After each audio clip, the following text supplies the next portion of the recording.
नमस्कार साथियों, स्वागत है आपका जीएस प्लस के इस ऑनलाइन प्लेटफॉर्म पे। मैं हूं आलोक पांडे। साथियों, आज हम चर्चा करने वाले हैं एनसीईआरटी का जो पॉलिटी का जो एनसीईआरटी चल रहा था क्लास 6 चैप्टर 7, जिसमें हम लोग नगर प्रशासन के बारे में पढ़ रहे थे। पिछले लेक्चर में हमने यही देखा था, पिछले वीडियो में हम लोगों ने नगर प्रशासन के बारे में देखा था। आइए उसको हम और आगे देखते हैं। यहां तक हो गया था पिछले लेक्चर में कि गंगाबाई किस बात का विरोध कर रही थी। उनके गली मोहल्ले से कूड़ा नहीं उठाया जा रहा था। आपके हिसाब से गंगाबाई ने पार्षद के पास जाने की बात क्यों सोची? इसलिए उन्होंने सोचा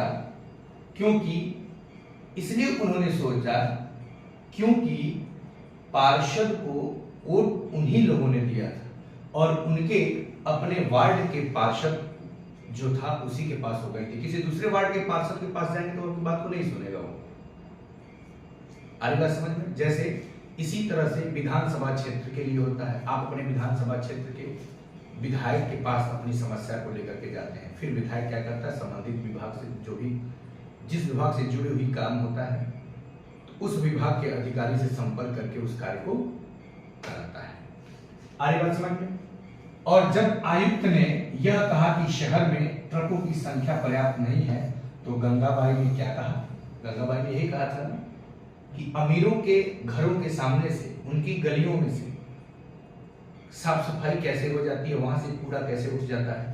उनके कार्यों के लिए, उनके इलाके से गंदगी हटाने के लिए आपको ट्रक उपलब्ध हो जाता है और हमारे इलाकों से गंदगी हटाने के लिए आपको ट्रक नहीं है। ये तो भेदभाव हुआ ना। अब समझिए,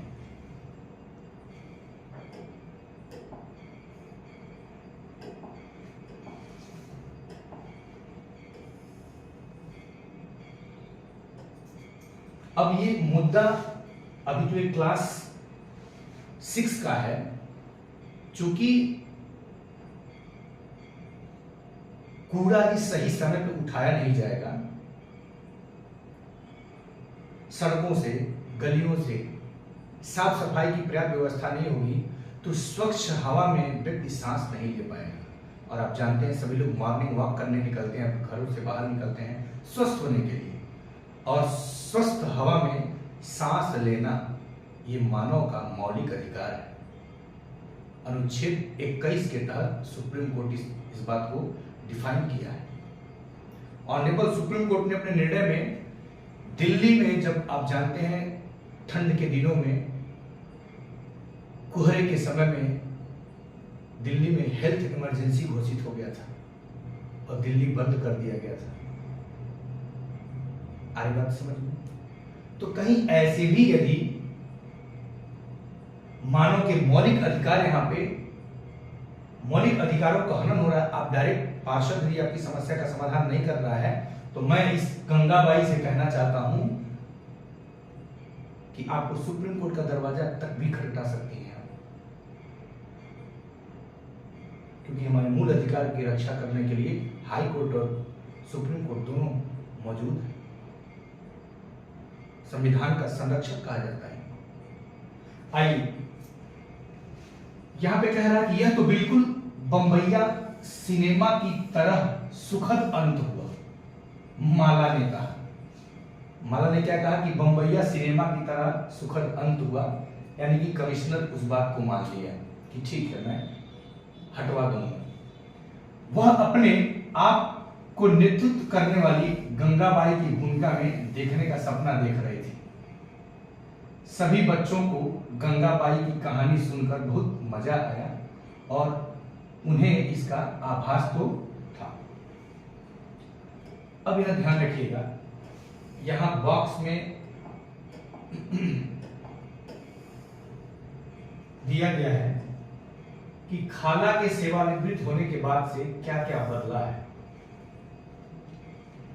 खाला के सेवानिवृत्त के पहले क्या कंडीशन था और खाला के सेवानिवृत्त के बाद क्या परिवर्तन हुआ, यास्मीन खाला ने बच्चों को जो नहीं बताया वह यह है कि हाल के समय में पैसा बचाने के लिए कई नगर निगमों ने कचरा उठाने और उसे ठिकाने लगाने के लिए निजी ठेकेदार रख लिए हैं।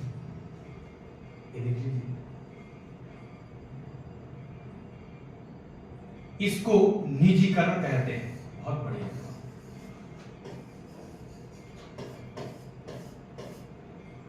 आप देखे होंगे, व्यवहारिक जीवन में देखे होंगे, हालांकि वर्तमान में योगी जी का शासन जब उत्तर प्रदेश में आया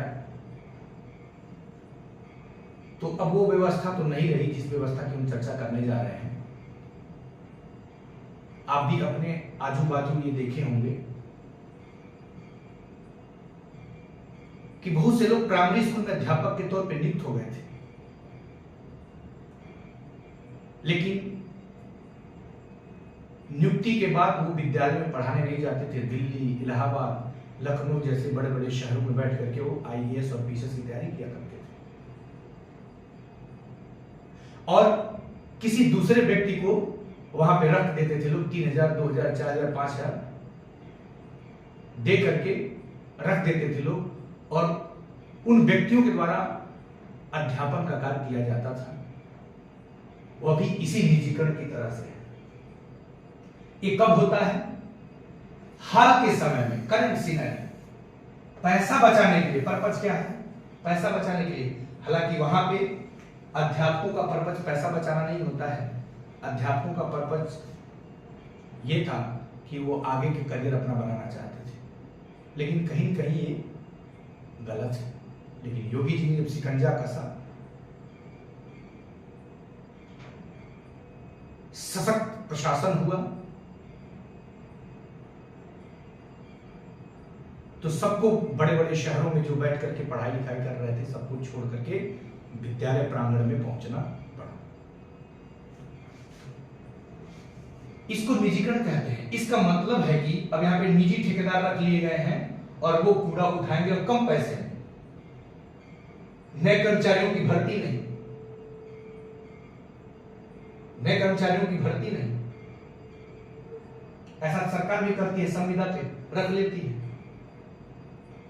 इसका मतलब है कि जो काम पहले सरकारी कर्मचारी करते थे वे काम अब निजी कंपनियां करती हैं। निजी ठेकेदार जिन मजदूरों को कचरा जमा करने और उठाने के काम पर लगाते हैं उन्हें बहुत कम पैसा देते हैं। न्यूनतम मजदूरी अधिक। उन मजदूरों की नौकरी अस्थायी होती है। कचरा उठाने का काम आप जानते हैं, स्वास्थ्य के नजरिए से देखा जाए तो क्या होता है? काफी खतरनाक भी होता है, क्योंकि कचरे में तमाम ऐसे रासायनिक पदार्थ होते हैं, कैडमियम है, पारा है, जिनके संपर्क में आने से तमाम स्वास्थ्य संबंधी दिक्कतें पैदा हो सकती हैं। इसीलिए इस कार्य को काफी खतरनाक भी माना जाता है। अक्सर उनके पास अपनी सुरक्षा के साधन भी नहीं होते हैं।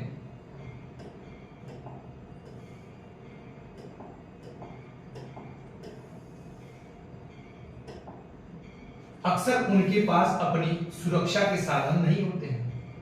अगर काम करते हुए वे घायल हो जाएं तो उनकी देखभाल करने वाला कोई नहीं है, यानी कि सुरक्षा व्यवस्था की चाहिए। ऐसे कर्मचारियों के लिए स्वास्थ्य की सुरक्षा होनी चाहिए।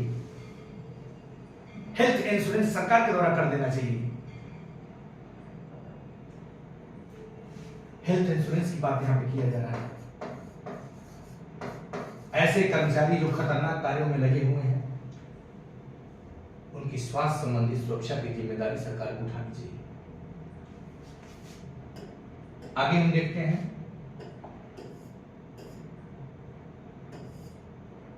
अब देखिए यहां तक था कि सभी बच्चों को गंगाबाई की कहानी सुनकर बहुत मजा आया। उन्हें इसका आभास तो था ही, उन्हें इसका आभास तो था ही कि मोहल्ले में गंगाबाई की खासी इज्जत थी और लोग उन्हें बहुत मानते थे, मगर उसका कारण उन्हें अब समझ में आया था। बच्चों ने खाला का शुक्रिया अदा किया, क्योंकि खाला ने ही सारी सूचनाएं, सारी बातें, नॉलेज दिया, अनुभव शेयर किया, और जाने के लिए उठ खड़े हुए। जाते जाते रेहाना ने कहा, खाला बस एक आखिरी सवाल और है। अब देखते हो आखिरी सवाल क्या पूछा जा रहा है रेहाना के द्वारा। घर पर अभी जो 2 कूड़ेदान हैं वो भी क्या गंगाबाई का सुझाव था क्या? अब 2 कूड़ेदान। खाला हंसने लगी, बोली, अरे नहीं नहीं, यह तो नगर निगम ने ही सुझाव दिया था कि हम खाने पीने और गलने वाली चीजों को एक कूड़ेदान में डालें और प्लास्टिक, कांच जैसी न गलने वाली चीजों को दूसरे कूड़ेदान में डालें। सूखा कचरा और गीला कचरा। अब बताइए, सूखा कचरा और गीला कचरा किस डब्बे में रखा जाता है? कमेंट बॉक्स में बताइए। जब हम अपने कचरे की छटाई कर देते हैं तो निगम वालों का काम क्या हो जाता है? थोड़ा आसान हो जाता है। बच्चों ने इतने सारे सवालों का जवाब देने के लिए खाला का फिर से शुक्रिया अदा किया और टहलते हुए गली की तरफ चल पड़े। बहुत देर हो चुकी थी और उन्हें जल्दी से जल्दी घर पहुंचना था। आज हमेशा के मुकाबले गली में अंधेरा थोड़ा ज्यादा था। उन्होंने ऊपर देखा, फिर मुस्कुराते हुए एक दूसरे को देखा और वापस खाला के घर की तरफ दौड़ पड़े। यहां थोड़ा सा एक प्रसंग दिया है साथियों कि 1994 में सूरत शहर में भयंकर प्लेग फैला था। ये प्लेग क्या होता है आप जानते हैं, संक्रामक बीमारी है ये। 1994 में गुजरात का शहर सूरत है, प्लेग फैला था। सूरत उस समय भारत के सबसे गंदे शहरों में एक था। लोग घरों का और होटलों का भी कूड़ा कचरा पास की नाली में या सड़क पर ही क्या कर देते थे? फेंक देते थे। और देखिए, गवर्नमेंट जो स्वच्छ भारत अभियान चलाया है गवर्नमेंट, यह कितना बढ़िया, बीमारी नहीं होने देगा। इससे सफाई कर्मचारियों को कूड़ा कचरा उठाने तथा उसे ठिकाने लगाने में भी असुविधा होती थी, मुश्किल होती थी। ऊपर से नगर निगम अपना काम नियमित रूप से नहीं कर रही थी, यह भी एक रीजन, जिससे स्थिति क्या हो गया? और भी ज्यादा खतरनाक हो गई और विपद से बदतर हो गया। प्लेग हवा के जरिए फैलता है, ट्रांसमिट होता है एयर के थ्रू, जैसे कोरोना वायरस जैसे हो रहा था। जिन लोगों को प्लेग हो जाए उन्हें दूसरों से अलग रखना पड़ता है, आइसोलेट करना पड़ता है, आइसोलेशन वार्ड बनाया जाता है। सूरत में उस साल बहुत से लोगों ने अपनी जान गंवाई, जैसे कोविड से जान गया। टाइम देखिए कितना मिनट शूट हुआ? 15 मिनट का। 15 मिनट का है। एक गुजरात में ये फैला हुआ था, गुजरात के सूरत शहर में 1994 में फैला हुआ था। यहां बताया जा रहा है कि प्लेग हवा के जरिए फैलता है और जिन लोगों को प्लेग हो जाए उन्हें दूसरों से अलग रखना पड़ता है।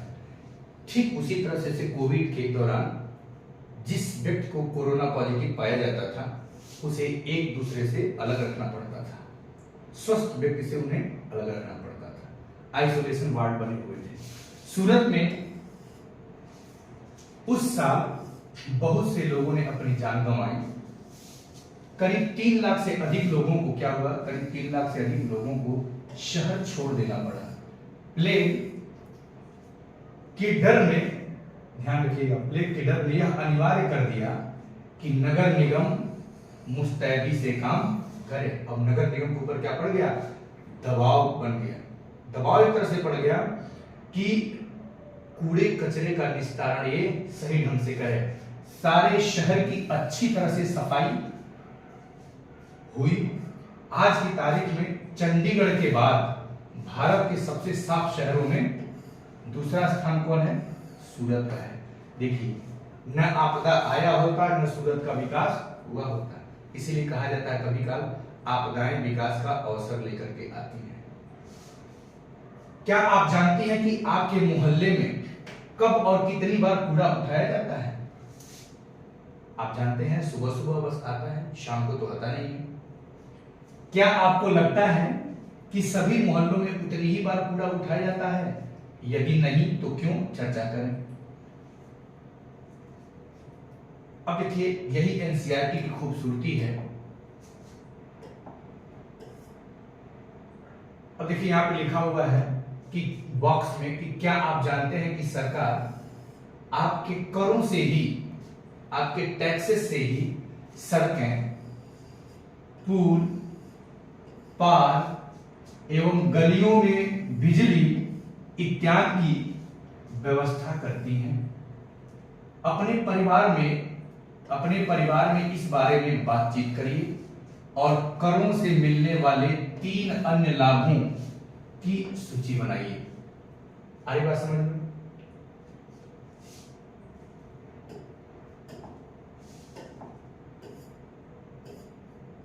अब यहां पे दिया हुआ अभ्यास के लिए कुछ चीज दिया हुआ है कि बच्चे आखिर यास्मीन खाला के घर पे क्यों गए? आपको पता है क्यों गए थे? ट्यूबलाइट टूट गया था, स्ट्रीट लाइट का जो बल्ब था वो टूट गया था,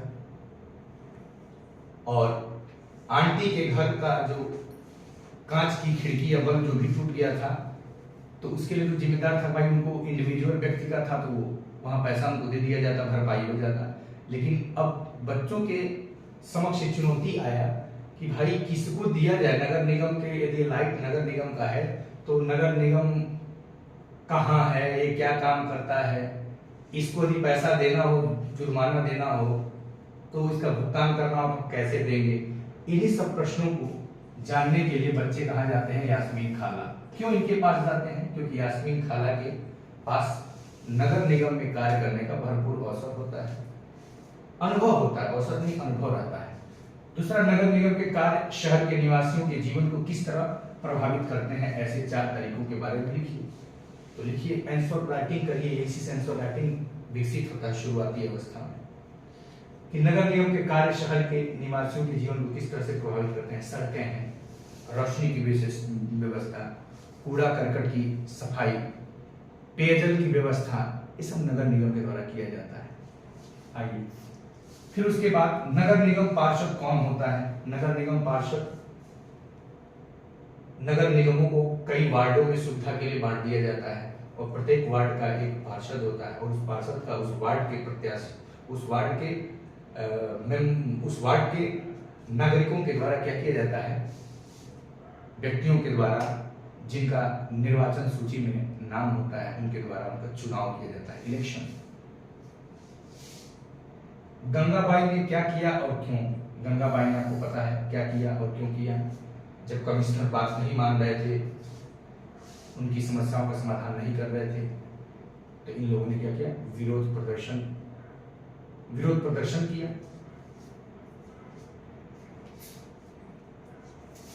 आएगा समझ में? फिर 5वां प्रश्न कह रहा है कि नगर निगम अपने काम के लिए धन कहां से प्राप्त करता है? ये पता है आपको, टैक्सेस से, हमारे और आपके टैक्सेस से ही नगर निगम धन प्राप्त करता है। और उसमें दिया था कि संपत्ति करों में से 25 से 30%, 20 से 25% ये नगर निगम को प्राप्त होता है। ये सब चीजें आप कर लेंगे, ये बहुत अच्छा है। इसको करने से आपकी तैयारी और दुरुस्त हो जाती है।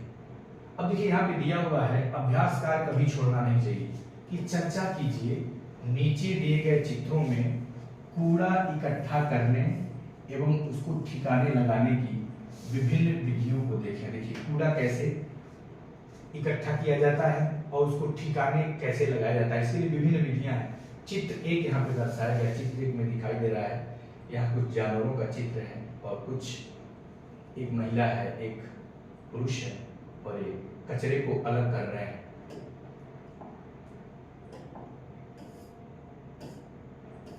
चित्र 2 में देखिए, चित्र 2 में देखिए, यहां पे कुछ कचरे अलग, ये नीला, ये हरा। आपके विचार से कौन सी विधि कूड़े का निपटारण करने वाले व्यक्ति के लिए सुरक्षित है? यही ज्यादा सुरक्षित है। पहले चित्र में कूड़ा इकट्ठे करने का जो तरीका दिखाया गया है उसमें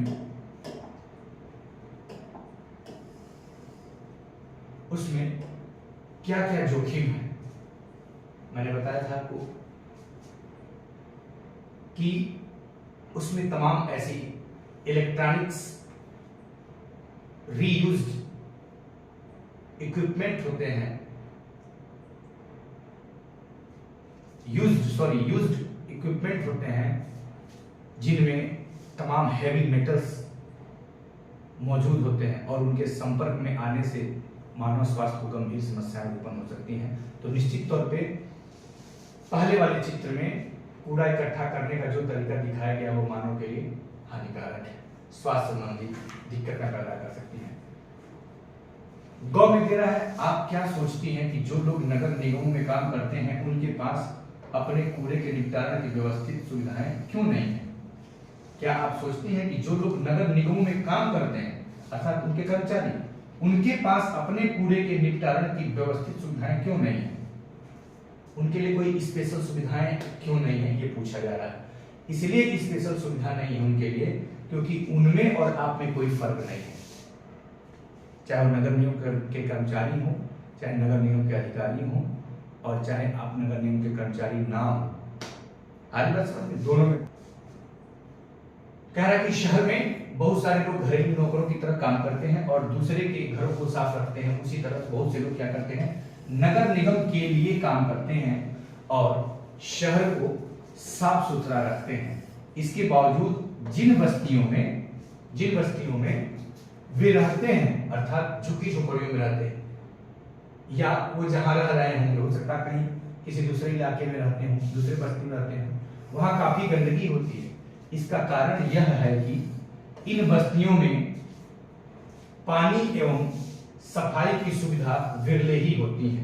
इसका मतलब पानी और सफाई की सुविधा विरले ही होती है। नगर निगम इसके लिए अक्सर बस्ती वासियों को ही दोषी ठहराती हैं कि जिस जमीन पे वे गरीब लोग अपना मकान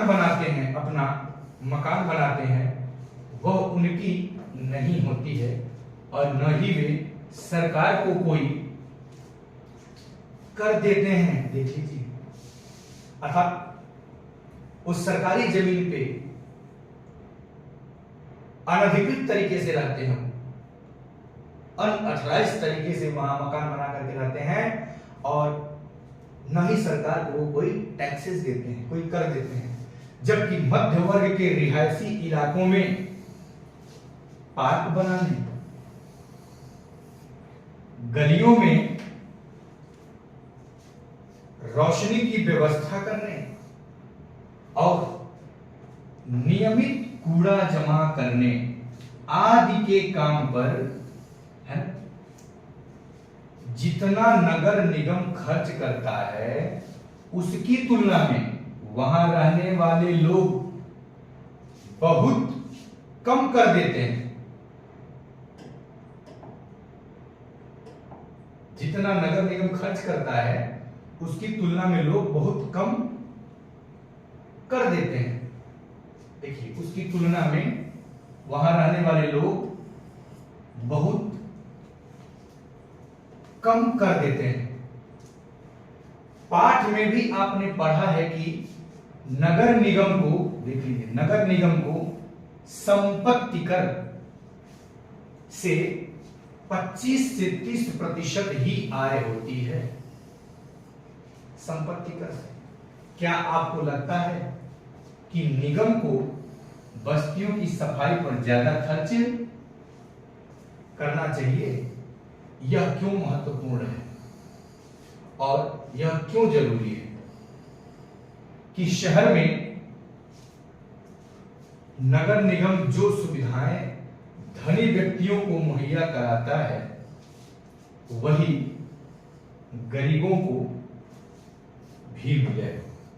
क्या आपको लगता है कि निगम को बस्तियों की सफाई पर ज्यादा खर्च करना चाहिए? क्यों नहीं ऐसा निगम कर रहा है? निगम इसलिए नहीं कर रहा है क्योंकि ये लोग अनधिकृत तरीके से रहते हैं और उतना टैक्सेस नहीं देते हैं। यही बात यहाँ पे लिखा गया था। और यह क्यों जरूरी है? जरूरी साथियों इसलिए है कि बीमारी चाहे उस हिस्से में आए इस हिस्से में आए, तबाही सबको बराबर करेगी। कोरोना कहाँ आया, कहाँ के लोग मरे, इसलिए जरूरी है। आगे देखते हैं साथियों।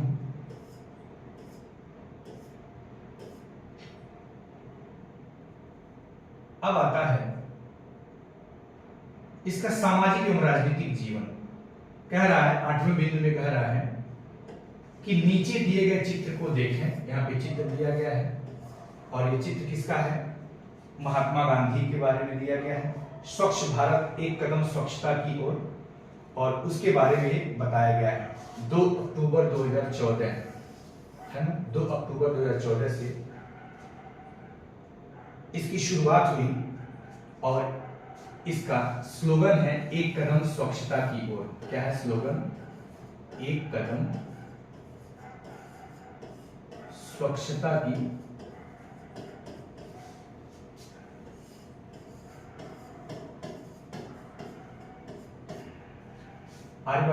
एक कदम स्वच्छता की ओर। भारत सरकार ने इसके लिए पुरजोर तरीके से प्रयास किया और जन समर्थन भी इसके लिए हासिल किया, और कमोबेश रूप से देखा जाए इसमें सफलता भी उसने हासिल किया। हालांकि इस दिशा में अभी भी राष्ट्रीय जल जीवन मिशन जैसे मिशन, जिसको 2024 में पूरा कर लेना है, हर घर टैप वाटर का पानी, स्वच्छ पेयजल की व्यवस्था पाइपलाइन के माध्यम से हासिल करना है। इसको हम देखते हैं साथियों।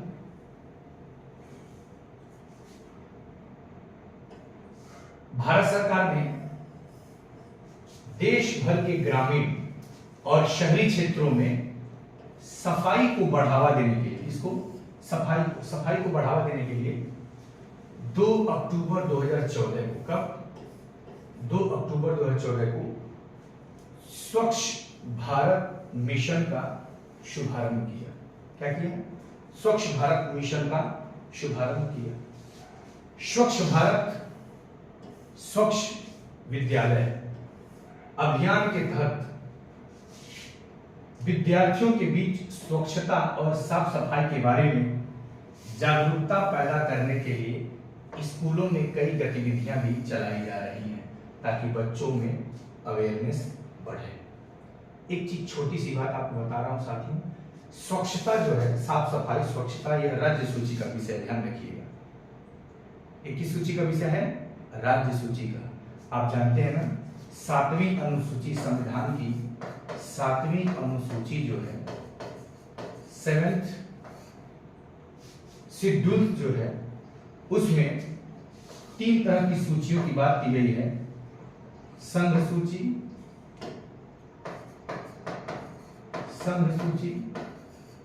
राज्य सूची और समवर्ती सूची। 3 तरह की सूचियों की बात की गई है 7वीं अनुसूची में। तो इसमें जो राज्य सूची है साथियों, इसी राज्य सूची का विषय है ये स्वच्छता। ध्यान रखिए, स्वच्छता किसका है? राज्य सूची का ये विषय है। एक बार स्टेट पीसीएस में या आईएएस में यहां से प्रश्न भी बना हुआ है। अब देखिए यहां पे कहा जा रहा है कि आपके इलाके में नगर पालिका या नगर पंचायत, जिसे नगर पालिका परिषद आप कहते हैं, और नगर पंचायत द्वारा चलाए जा रहे स्वच्छ भारत अभियान के तरीकों को देखें, कैसे वो अभियान संचालित कर रहे हैं, चला रहे हैं। एक पोस्टर तैयार करें और इसे अपने स्कूल में प्रदर्शित करें ताकि आपके अंदर अवेयरनेस आएगा ऐसा करने से। ये था साथियों ये था क्लास 6 का चैप्टर 7 नगर प्रशासन के बारे में हमने देखा। इसके बाद हम क्लास 6 की ही चैप्टर नंबर 8 को देखेंगे।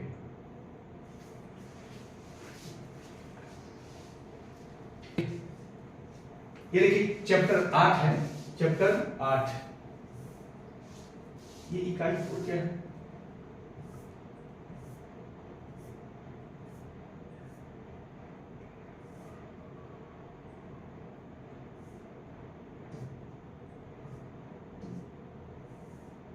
अध्याय 8 ग्रामीण क्षेत्र में आजीविका। ग्रामीण क्षेत्र में आजीविका महत्वपूर्ण टॉपिक है, महत्वपूर्ण चैप्टर है। देखिए यहां पे दिया गया है कि पहले पाठ में हमने अपने जीवन में मौजूद अनेक तरह की विविधताओं पर नजर डाली, जिसको हमने किस रूप में देखा? अंडरस्टैंडिंग ऑफ डाइवर्सिटी के रूप में हमने देखा। मैं थोड़ा सा इसको जूम कर रहा हूं। पहले पाठ में हमने क्या देखा था? पहले पाठ में हमने क्या देखा था कि पहले पाठ में हमने अपने जीवन में मौजूद अनेक तरह की विविधताओं पर नजर डाली। अंडरस्टैंडिंग ऑफ डाइवर्सिटी के नाम से वो चैप्टर था। हमने इस पर भी विचार किया कि अलग अलग क्षेत्रों में रहने से वहां के लोगों के काम धंधे पर कैसे अलग असर पड़ता है। अलग अलग क्षेत्रों में रहने से वहां के लोगों के काम धंधे पर कैसे असर पड़ता है।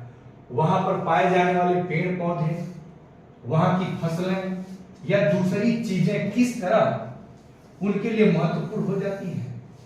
इस पाठ में हम देखेंगे कि गांव में लोग किन विभिन्न तरीकों से अपनी आजीविका चलाते हैं, कैसे अपने जीवन को चलाने के लिए आय प्राप्त करते हैं।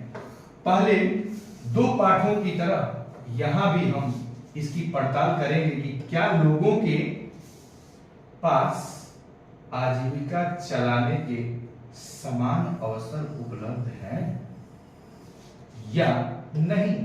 क्या सभी लोगों के पास आजीविका चलाने के समान अवसर उपलब्ध है या नहीं। उनके जीवन की परिस्थितियां, उनके जीवन की परिस्थितियां एक दूसरे से कितनी मिलती जुलती हैं और वे किन समस्याओं का सामना करते हैं, इसे भी हम देखेंगे कि वे किन समस्याओं का सामना करते हैं। एक नजर हम इस पे भी डालेंगे। आइए हम आगे की तरफ चलते हैं।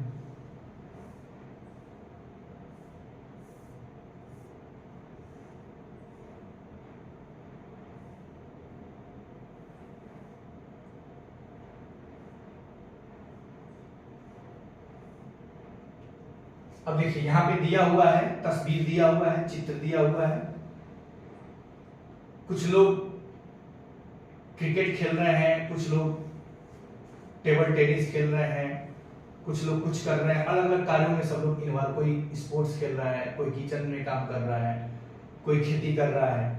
तो यहाँ दिया गया है कि ऊपर दी गई तस्वीरों में लोग जो काम करते हुए दिख रहे हैं उस काम का वर्णन कीजिए कि ये व्यक्ति कौन सा काम कर रहा है। खेती से जुड़े कामों को अलग कीजिए और जो काम खेती से जुड़े हुए नहीं है उनकी एक सूची बनाइए। आपने ग्रामीण क्षेत्रों में लोगों को कई तरह के काम करते हुए देखा है, उनमें से कुछ का चित्र बनाकर उनके बारे में लिखिए। ये सब होमवर्क है, इसको करते रहिएगा। अब देखिए यहां से असली बातें शुरू होती हैं। एनसीईआरटी कहानी से स्टार्ट होती है, आप जानते हैं। जैसे वहां पे एक कहानी था, उसी तरह से यहां भी एक कहानी। ध्यान दें, कलपट्टू गांव है, कलपट्टू गांव की ये कहानी है। सामाजिक एवं राजनीतिक जीवन कलपट्टू गांव। देखिए तमिलनाडु में, यानी कलपट्टू गांव कहां है? तमिलनाडु में। तमिलनाडु में समुद्र तट के पास, कोस्टल इलाके, एक गांव, यानी कि ये गांव कोस्टल इलाके से लगा है, समुद्र तट के पास एक गांव है कलपट्टू। यहाँ लोग कई तरह के काम करते हैं, यानी कि ये कार्य में क्या है, विविधता है। दूसरे गांवों की तरह, यानी दूसरे उस तमिलनाडु स्टेट के अन्य गांवों की तरह यहाँ भी खेती का काम होता है, और खेती के अलावा कई काम होते हैं, जैसे टोकरी, बर्तन, घड़े, ईंट, बैलगाड़ी इत्यादि बनाना। कलपट्टू में कुछ लोग नर्स, शिक्षक, धोबी, बुनकर, नाई, साइकिल ठीक करने वाले और लोहार के रूप में अपनी सेवाएं देते हैं। देखिए ये कार्य में कितनी विविधता है। यहाँ कुछ दुकानदार एवं व्यापारी भी हैं, बिजनेस में इन्वॉल्व है, कुछ दुकानदार हैं, व्यवसाय करते हैं, व्यापारी भी हैं। जो मुख्य गली है वह बाजार की तरफ दिखती है, उसमें आपको तरह तरह की कई छोटी दुकानें दिखेंगी, जैसे चाय की दुकान, सब्जी कपड़े की दुकान, आ रही बात है समझ में? सब्जी कपड़े की दुकान तथा 2 दुकानें बीज और खाद की, 4 दुकानें चाय की हैं, जहां टिफिन भी मिलता है। यहां टिफिन का मतलब है, टिफिन का क्या मतलब है, खाने की हल्की फुल्की चीजें, जैसे सुबह में इडली डोसा व उपमा मिलता है, और शाम के नाश्ते में बड़ा बोंडा व मैसूर पाक मिलता है। चाय की दुकानों के पास एक कोने में एक लोहार का परिवार रहता है। चाय के दुकानों के पास एक कोने में एक लोहार का परिवार रहता है। उसके घर में ही लोहे की चीजें बनाने का काम होता है, वो अपने घर में ही संचालित करता है। बगल में साइकिल की मरम्मत की एक दुकान है, जहां साइकिल रिपेयर किया जाता है। वहां साइकिल किराए पर भी मिलती है। जैसे आप देखिए नगर निगम क्या कर रहा है, स्वच्छ भारत मिशन के लिए, क्लीन एयर करने के लिए साइकिल नगर निगम भी उपलब्ध कराता है किराए पे, मिनिमम शुल्क देने पे आपको सुविधाएं उपलब्ध कराई जाती हैं। तो यहां पे यह व्यवस्था है कि उस साइकिल जहां पे रिपेयर होता है वहीं पे साइकिल किराए पर भी मिलती है, साइकिल किराए पर भी मिलती है। गांव में 2 परिवार कपड़े धोकर अपनी आजीविका चलाते हैं। गांव में 2 परिवार कपड़े धोकर, यानी कि धोबी हैं, अपनी आजीविका चलाते हैं। कुछ लोग पास के शहर में जाकर मकान बनाने और लारी चलाने का काम करते हैं। स्पष्ट ये हो गया यहां तक कि इस गांव में लोग विविध तरीके से क्या कर रहे हैं, अपने आजीविका का संचालन कर रहे हैं, अपनी आजीविका को चला रहे हैं। गांव छोटी छोटी पहाड़ियों से घिरा हुआ है। सिंचित जमीन पर मुख्यतः जहां सिंचाई के साधन है, ऐसे जमीन पर मुख्यतः धान की खेती होती है। किसकी खेती होती है? धान की खेती। और ज्यादातर परिवार खेती के द्वारा अपनी आजीविका कमाते हैं, यानी एग्रीकल्चर बेस्ड इकॉनमी। यहाँ आम और नारियल के काफी बाग हैं। किसके? आम के और नारियल के।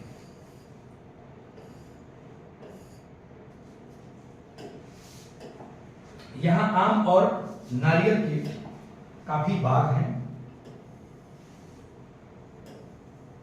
कपास, गन्ना और केला भी उगाया जाता है। देखिए धान की रोपाई करते हुए लोगों को यहाँ पे दिखाया गया है। कह रहा है कपास, गन्ना और केला भी उगाया जाता है। आइए कुछ लोगों से मिले जो कलपट्टू गांव के खेतों में काम करते हैं और देखें कि हम उनकी आजीविका के बारे में क्या सीख सकते हैं। उनकी आजीविका के बारे में हम क्या सीख सकते हैं, आखिर वो कितनी विपरीत स्थिति में कैसे कमाते हैं। आई बात है समझ में? आइए चलते हैं, देखते हैं, सीखते हैं भी कुछ।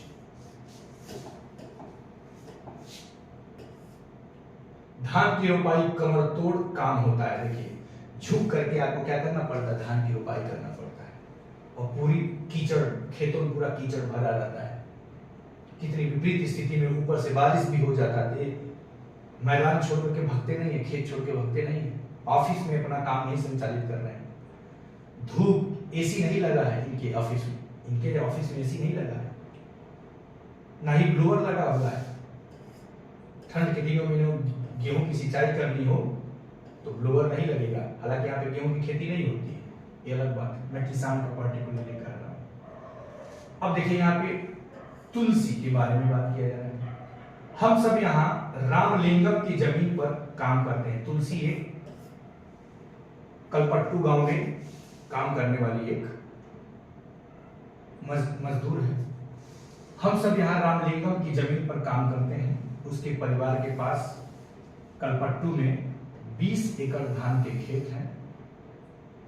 उसके परिवार के पास यानी रामलिंगम के पास 20 एकड़ धान के खेत हैं। शादी से पहले भी मैं मायके में धान के खेतों में ही मजदूरी करती थी, ऐसा तुलसी का कहना है। यहाँ मैं सुबह 8:30 से शाम 4:30 तक काम करती हूँ। रामलिंगम की पत्नी करुथम्मा काम की निगरानी करती है। ध्यान रखिएगा, रामलिंगम की पत्नी करुथम्मा है, वो क्या करती है, ऑब्जर्वेशन का काम करती है, काम की निगरानी करती है। साल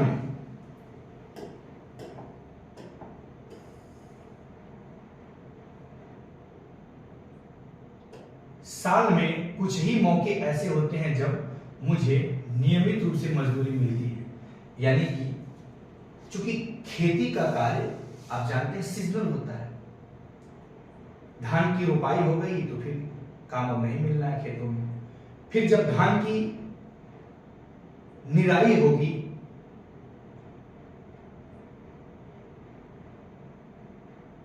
धान की कटाई जब होगी, या धान के खेतों में उर्वरक डालने की बात आएगी या कीटनाशक डालने की बात आएगी, उन दिनों भी आपको काम मिल सकता है, लेकिन वो 1 से 2 दिनों का काम होता है। कटाई के दौरान फिर आपको काम मिलेगा और उसे प्रोसेसिंग करने की प्रक्रिया के लिए आपको काम मिल सकता है। कुल मिलाकर के खेती का काम क्या होता है, सीजनल होता है, कोई नियमित मजदूरी नहीं मिलता है। अब यही देखिए मनरेगा आ जाता है, ये काम की गारंटी देता है। मनरेगा क्या करता है, काम की गारंटी। इसलिए यूपीएससी मनरेगा से क्वेश्चन बार बार पूछता है, चाहे प्रीलिम्स हो चाहे मेंस हो। एनसीईआरटी का एक पहलू ये है कि जब भी कोई आप एस्पेक्ट्स पढ़ते हैं, कोई पहलू पढ़ते हैं, तो उससे संबंधित जो स्कीम होगा वही स्कीम इंपॉर्टेंट होगा, पढ़ते समय ध्यान देना है। यह उन मौकों में से एक है। मैं धान रोप रही हूं, जब धान की फसल थोड़ी बढ़ जाएगी तो रामलिंगम हमें निराई के लिए, देखिए निराई के लिए और बाद में कटाई के लिए बुलाएगा। जब मैं कम उम्र की थी, ये तुलसी का कहना है, जब मैं कम उम्र की थी तो निराई कटाई का काम आसानी से कर लेती थी, लेकिन अब जैसे जैसे उम्र हो रही है मुझे झुक कर काम करने और देर तक पानी में पैर डूबे रहने से क्या होती है, दिक्कत होती है। आई बात है समझ में? जब उम्र कम था तो शरीर में विपरीत स्थितियों की सहन करने की क्षमता अधिक होती है, लेकिन जैसे जैसे उम्र बढ़ता जाता है वैसे वैसे शरीर अचलस्त होता चला जाता है। झुककर काम करने और देर तक पानी में पैर डूबे रहने से तकलीफ होती है। रामलिंगम एक दिन का 40 रुपया मजदूरी देता है। मेरे गांव में मजदूरी की रेट से यह थोड़ा कम है। मेरे गांव में मजदूरी की रेट से यह थोड़ा कम है। अब देखिए तो और गड़बड़ है। फिर भी मैं मजदूरी के लिए यहीं आती हूँ, मजबूर है। रामलिंगम पर मुझे भरोसा है कि काम होने पर वह मुझे ही बुलाएगा। इसका मतलब क्या है, काम उसे ही बुलाएगा जो इतने पे काम करेगा, 40 रुपए पे दिहाड़ी जो मजदूरी करेगा। कम से कम तुलसी को ये लगता होगा कि कम से कम हमें तो काम इसके वहां मिल जाता है ना, इस बात से ऐसा तुलसी कह रही है। रामलिंगम पर मुझे भरोसा है कि काम होने पर वह मुझे ही बुलाएगा, बाकी लोगों की तरह वह आस पड़ोस के गांव में सस्ते मजदूर ढूंढने नहीं जाता। अब देखिए, मेरा पति रमन भी एक मजदूर है। तुलसी का क्या कहना है कि मेरा पति जो है उसका नाम है रमन और यह भी एक मजदूर है। हमारे पास कोई जमीन नहीं है, कोई लैंड नहीं है खेती करने के लिए। साल के इन महीनों में वह खेतों में कीड़ों की दवाई छिड़कता है। साल के इन महीनों में, जिन महीनों में वो धान की रोपाई करती है, उन महीने में वो खेतों में क्या करता है, कीटनाशक की दवाई यानी कीटनाशक का छिड़काव करता है। जब खेतों में कोई काम नहीं मिलता तो उसे पास की खान से पत्थर या नदी से बालू ढोने का काम मिल जाता है। ये पत्थर और बालू पास के शहरों में मकान बनाने के लिए ट्रक से ले जाए जाते हैं।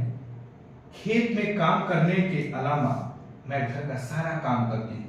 इसका मतलब हाउस वाइफ का जो एक काम होता है वो भी काम करती है ये, और बाहर भी आजीविका ढूंढने जाती है, खेतों में भी काम करती है, डबल ड्यूटी करती है परिवार को चलाने के लिए।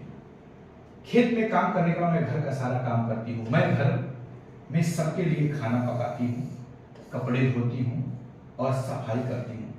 दूसरी औरतों के साथ जाकर जंगल से लकड़ी भी लाती हूँ। अब तो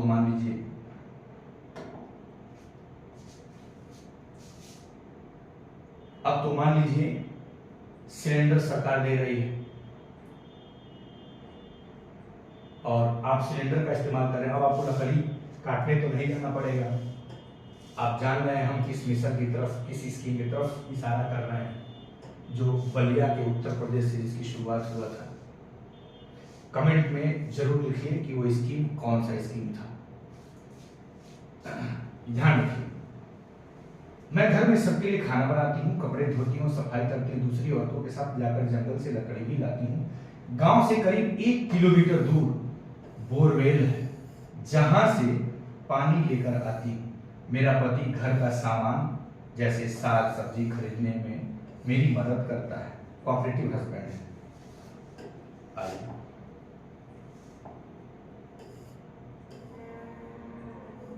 अब यहाँ पे एक चार्ट दिया गया है, फिगर बनाया गया है, पाई चार्ट बनाया गया है। उसमें दिखा गया कि क्या तुलसी को साल भर कमाई के मौके मिलते हैं। ऊपर दिए गए चित्र के आधार पर बताइए, क्या उसे बिल्कुल नहीं मिल रहे हैं। इन महीनों में बीड़ा बनाती है, इन महीनों में रुपाई करती है और इन महीनों में निराई का काम करती है और इस महीने में कटाई का काम करती है। ये सब महीने खाली रहते हैं, तो इसको काम कहाँ मिला, पूरे महीने का काम नहीं मिला। क्या तुलसी को साल भर कमाई के मौके मिलते हैं, तो नहीं, तुलसी को साल भर कमाई के मौके नहीं मिलते। अब ध्यान से समझिएगा, तुलसी को साल भर कमाई का मौका मिल सकता है कि नहीं, मिल सकता है। मनरेगा है ना, मनरेगा साल भर के काम की गारंटी देगी। आ रही बात समझ में? तो मनरेगा स्कीम आपको पढ़ना है साथियों, मनरेगा को अच्छे से पढ़ के जाना। ये एनसीईआरटी की खूबसूरती है। आपको आगे से कुछ बाएं दाएं जाना ही नहीं है, एनसीईआरटी जो इशारा करे वही पढ़ के जाना है। स्वच्छ भारत मिशन पढ़ के जाइए उसको कैसे, और निबंध भी कमोबेश वहीं से आते हैं। आ रही बात समझ में? आगे चलते हैं। तुलसी का आगे कहना है, तुलसी क्या कहती है कि हमारी 2 बेटियां हमारे जीवन की खुशी है। हमारी 2 बेटियां क्या है, हमारे जीवन की खुशी है। दोनों ही स्कूल जाती हैं। क्या करती हैं? दोनों स्कूल जाती हैं। पिछले साल एक बेटी बीमार पड़ गई थी। क्या पड़ गई थी? बीमार पड़ गई थी। तो उसे शहर के अस्पताल ले जाना पड़ा, शहर के अस्पताल में ले जाना पड़ा। हमने उसके इलाज के लिए रामलिंगम से उधार लिया था और उस उधार को चुकाने के लिए हमें अपनी गाय बेचनी पड़ी।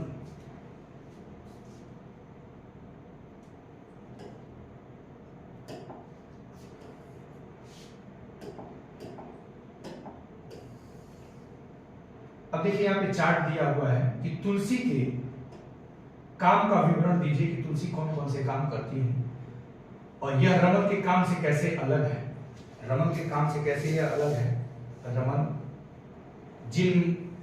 जिस मंथ में तुलसी खेतों में धान की रोपाई करती है उस मंथ में वो कीटनाशक का छिड़काव करता है और उसके बाद रमन कोयले की खदान में या नदियों से बालू निकालने का काम करता है। तुलसी को ये अवसर उपलब्ध नहीं है। दूसरा क्या है कि तुलसी को अपने काम के लिए बहुत कम पैसा मिलता है। आपकी समझ में खेतों में काम करने वाले मजदूरों को कम पैसे पर काम क्यों करना पड़ता है? इनको बार्गेनिंग कैपेसिटी की नहीं बढ़ पा रही है, लेकिन मनरेगा ने इसको बढ़ा दिया है। ध्यान रखिएगा, मनरेगा ने इनके इस समस्या का समाधान कर दिया है। आपके क्षेत्र में या पास के गांव में कौन सी फसलें उगाई जाती हैं, वहां खेतिहर मजदूर किस तरह का काम करते हैं? आपके क्षेत्र में आप सभी लोग जो भी पाठक वर्ग हैं, जो हमारे व्यूअर हैं, जो देख रहे हैं, वो अपने पास के गांव में कौन कौन सी फसलें उगाई जाती हैं उसकी सूची बना करके कमेंट में जरूर लिखें और वहां खेतिहर मजदूर किस तरह का काम करते हैं इसको भी लिखें। अगर तुलसी के पास खेती की जमीन होती तो उसकी कमाई यानी आजीविका के तरीके कैसे भिन्न होते, कैसे अलग होते, चर्चा कीजिए। तो तुलसी भी अपने जमीनों पर खेती करती और उससे पर्याप्त धन उगाही करती। अब देखिए, जैसा कि आपने तुलसी की कहानी में पढ़ा, ग्रामीण इलाकों में गरीब परिवारों का बहुत सारा समय पानी और जलावन की लकड़ी लाने एवं जानवर चराने में बीतता है। देखिए, तुलसी के पास भी एक गाय होती है और वो गाय विपरीत स्थिति में जब उसका बेटा बीमार पड़ता है तो रामलिंगम से जब धन मांगने जाती है इलाज के लिए, तो उसके धन को चुकाने के लिए वो गाय को ही बेच देती है। इन कामों से कोई पैसा नहीं मिलता है। किससे? पानी लाने, जलावन की लकड़ी लाने और जानवर चराने। इन कामों से कोई पैसा नहीं मिलता, लेकिन गरीब परिवारों में ये काम बहुत महत्वपूर्ण हो जाते हैं, खर्च बचाते हैं ना। वे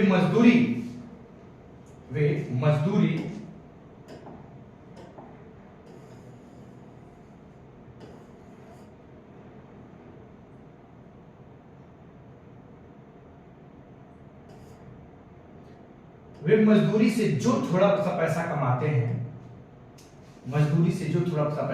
हैं, उससे क्या करते हैं, गुजारा नहीं होता क्योंकि पैसा कम होता है। घर चलाने और जिंदगी बसर करने के लिए इन कामों को करना पड़ता है। आगे बात समझ में? हमारे देश के ग्रामीण परिवारों में से करीब 40% खेतीहर मजदूर क्या है, जो खेतों में क्या करते हैं, काम करते हैं और उसी से अपनी जीविका चलाते हैं। कुछ के पास जमीन के छोटे छोटे टुकड़े हैं। आप जानते हैं सीलिंग एक्ट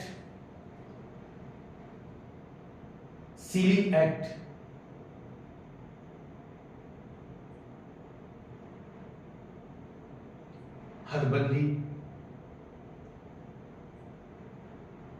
के द्वारा क्या किया जाता है, किसी एक व्यक्ति के पास जोत की संख्या यदि एक मापदंड से 16 एकड़, शायद उत्तर प्रदेश में 16 एकड़ है या 18 एकड़ है, उससे अधिक है तो वो जमीन सरकार ले लेती है और उसे लेकर के भूमिहीनों में क्या करती है, वितरित कर देती है। अब देखिए, कुछ के पास जमीन के छोटे छोटे टुकड़े हैं, बाकी तुलसी की तरह भूमिहीन है। कई बार जब पूरे साल उन्हें काम नहीं मिल पाता तो मजबूरन काम की खोज में उन्हें दूर दराज के इलाकों में जाना भी पड़ता है। इस तरह का पलायन, माइग्रेशन देखिए, कुछ विशेष मौसमों में ही होता है, जिस मौसम में खेती के काम नहीं मिलते। अब देखिए, दूसरे पर्सनालिटी आता है शेखर। शेखर क्या कहते हैं, हमें यह धान अपने घर लेकर जाना है। मेरे परिवार ने अभी अभी फसलों की कटाई पूरी की है। आरी बात है समझ लो, अभी अभी फसलों की कटाई पूरी की है, हमारे पास बस 2 एकड़ जमीन है, हम अपने खेत का सारा काम खुद ही कर लेते हैं। मैं कई बार कटाई के समय दूसरे छोटे किसानों की मदद ले लेता हूं और बदले में उनके खेतों में कटाई करवा देता हूं। यानी कोई मजदूरी हम नहीं देते हैं, बल्कि उनके खेत में जाकर के हम भी उनका हेल्प करते हैं, तो उनको भी मजदूरी नहीं देना पड़ता है। व्यापारी मुझे उधार पर बीज और खाद दे देता है, इसे चुकाने के लिए मुझे थोड़े कम दामों पर उसे धान बेचना पड़ता है। मैं उससे वादा कर देता हूं कि जैसे ही मेरा फसल तैयार होगा तो मैं आपको कम दाम में ही आपको क्या कर दूंगा, अपना फसल आपको दे दूंगा। इसका मतलब जो सरकार धान के लिए एमएसपी जारी करती है और सरकारी क्रय केंद्रों पे खरीदती है, तो ये किसान वर्ग जो है यहाँ पे धान सरकारी क्रय केंद्रों पे धान नहीं बेचते हैं, बल्कि ऐसे ही इन व्यापारियों के हाथ में औने पौने दाम में बेच देते हैं। अब इनको वहां से फायदा क्या होता है कि व्यापारी इन्हें उधार पर बीज दे देता है और खाद देता है। यदि यही फैसिलिटी सरकार दे देती है इनको, हालांकि सरकार देती है केसीसी, किसान क्रेडिट कार्ड, केसीसी के माध्यम से आप ऋण ले सकते हैं बहुत कम ब्याज पर, और उसको फसल उगाकर उसे बेच करके आप उसे चुका सकते हैं। सरकार यहाँ पे दिया हो, अब यहाँ पे केसीसी इंपॉर्टेंट हो जाएगा, एमएसपी इंपॉर्टेंट हो जाएगा, और इससे संबंधित यदि करंट में कोई बर्निंग इशू है तो जोड़ करके मेंस में क्वेश्चन पूछा जाएगा। अगर बाजार में बेचूं तो ज्यादा पैसे मिल जाएंगे, अगर बाजार में बेचूं तो ज्यादा पैसे मिल जाएंगे, लेकिन मुझे उधार भी तो चुकाना है, मजबूरियां गिनाया जा रहा है, ध्यान रखिएगा।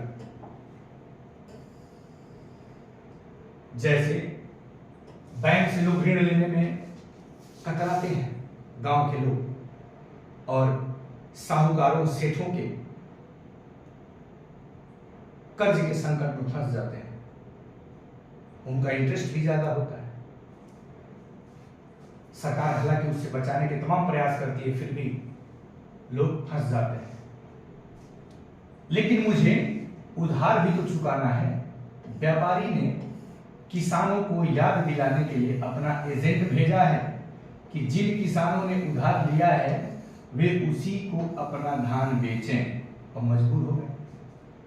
मुझे अपने खेत से 7 बोरी धान मिलेगा, 7 बोरी धान मिलेगा, इनमें से कुछ से मैं अपना उधार चुका दूंगा और बाकी घर में लग जाएगा, ऐसा शेखर का कहना है।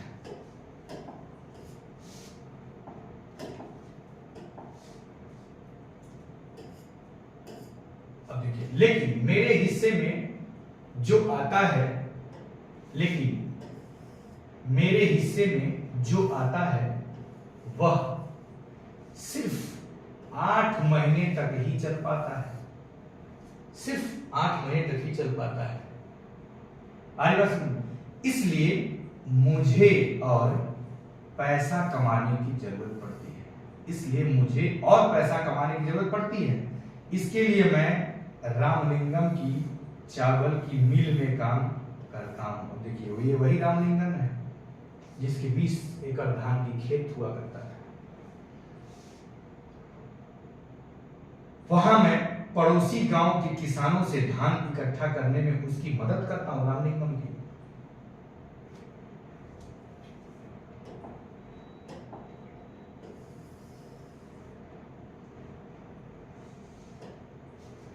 हमारे पास एक संकर गाय भी है, संकर गाय मतलब हाइब्रिड गाय। उसका दूध हम यही की सहकारी समिति में बेच देते हैं। देखिए जी, इस सहकारी समिति, आप अमूल दूध जो पीते हैं,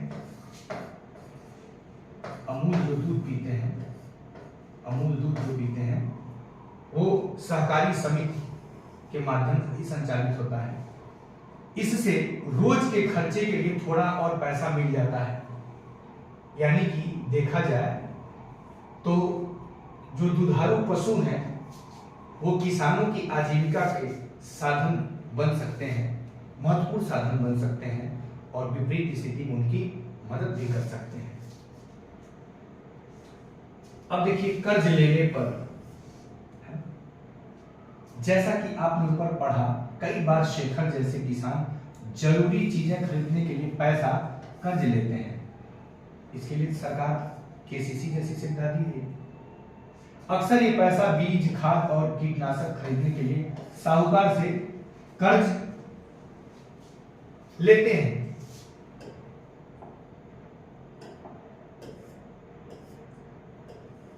से कर्ज लिया जाता है। अगर बीज अच्छी किस्म के नहीं होते, या फसल को कीड़ा लग जाता है तो पूरी फसल बर्बाद हो सकती है। बारिश पूरी नहीं होने पर भी फसल खराब हो सकती है। ऐसी स्थिति में किसान अपना उधार नहीं चुका पाते हैं।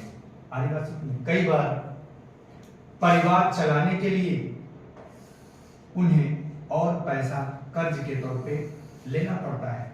जल्दी ही कर्ज इतना बढ़ जाता है कि किसान कितना भी कमा ले वह उसे चुका नहीं पाता। इस स्थिति में कहते हैं कि किसान कर्ज तले दब गया और किसान आत्महत्या करने लगता है। आप सुने होंगे कि समाचार पत्रों में सुर्खियों में आता है, किसान कर्ज के बोझ से बहुत ज्यादा दबा था और उसने क्या कर लिया, आत्महत्या कर लिया। किसान वह उसे चुका नहीं पाता। इस स्थिति में कहते हैं कि किसान कर्ज तले दब गया। पिछले कुछ सालों में यह किसानों की विपदा का मुख्य कारण बन गया था। कई क्षेत्रों में किसानों ने कर्ज के बोझ से दब कर क्या कर लिया, आत्महत्या तक कर ली। एक पिक्चर भी था, अमिताभ बच्चन नहीं, आमिर खान का पिक्चर था जिसमें दर्शाया गया था, जिसमें एक बड़ा फेमस गाना था, महंगाई डाइन खाए जात है, सखी सैया तो खूबी कमात है, महंगाई डाइन खाए जात है। तो उसमें दिखाया गया किस तरह से किसान मजबूर होकर के, और मीडिया किस चीज को हाईलाइट कर रहा है टीआरपी बढ़ाने के लिए, वास्तविक मुद्दा नहीं दिखाया जा रहा है। तो यहाँ देखिए किसान कर्ज के बोझ से दबकर आत्महत्या तक कर लेते हैं। अब रामलिंगम और कलथम्मा की कहानी बाकी कल हम देखेंगे। आज बस इतना ही। Thank you so much.